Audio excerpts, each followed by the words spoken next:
विधना के लिखल ने जनलो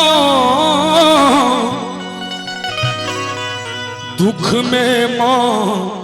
कौन रहलो हे दुर्गे मैया के बेटा के कहिया दर्शन दे मैं हे दुर्गे मैया बेटा के कहिया दर्शन दे मैं विधना के लिखल ने जनलो दुख में माँ कौन रहलो विधना के लिखल ने जनलो दुख में माँ कौन रहलो हे दुर्गे मैया के बेटा के कहिया दर्शन दे मैं हे दुर्गे मैया के बेटा के कहिया दर्शन दे मैं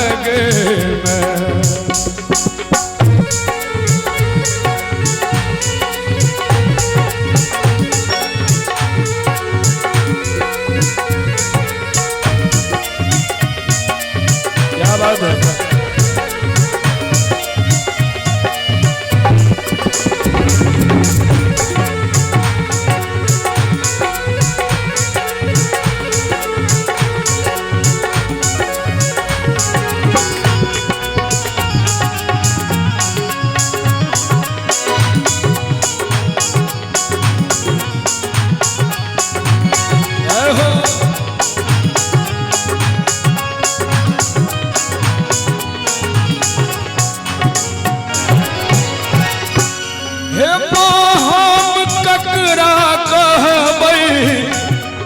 ककरा सरुसबई बजेबई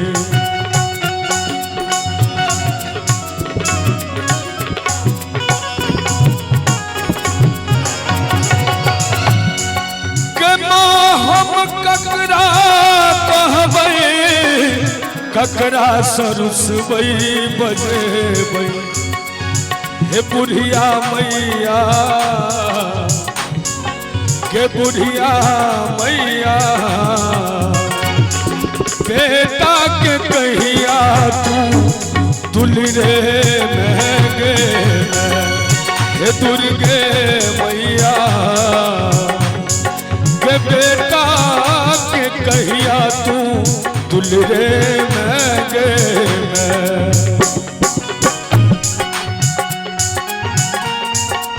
ये हो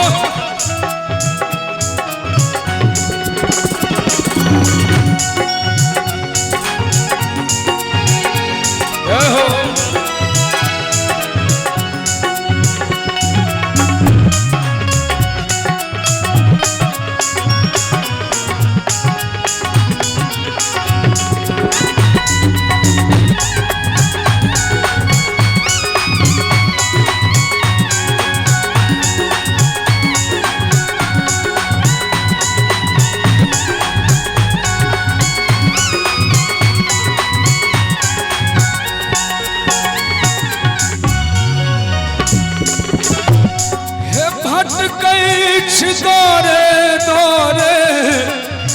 आबो शरण में लौले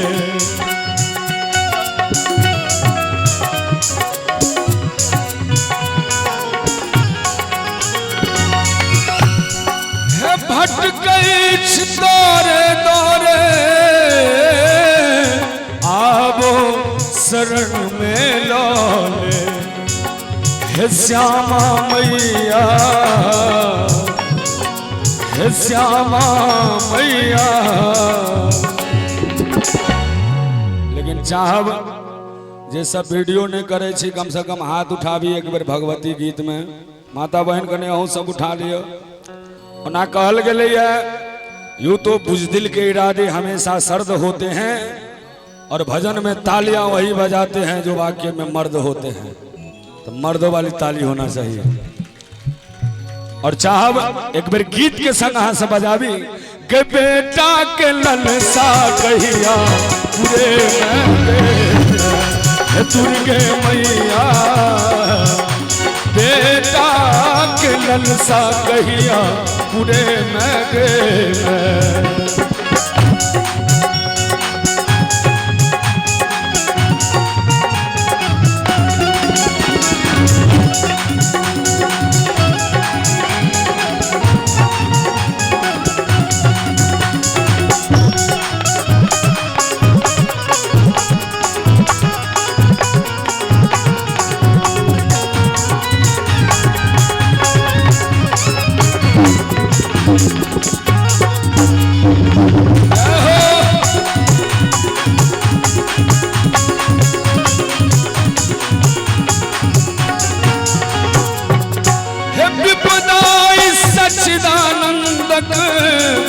विनती सुनो अरविंदक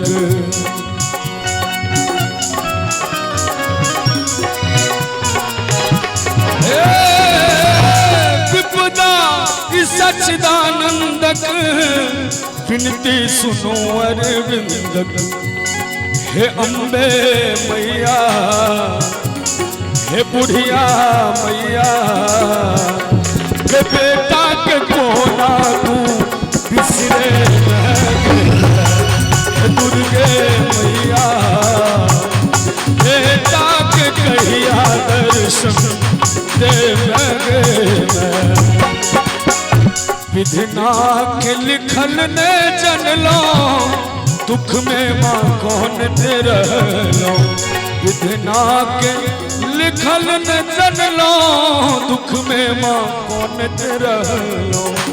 हे दुर्गे मैया के बेटा के कहिया दर्शन देवे हे दुर्गे मैया बेटा के कहिया दर्शन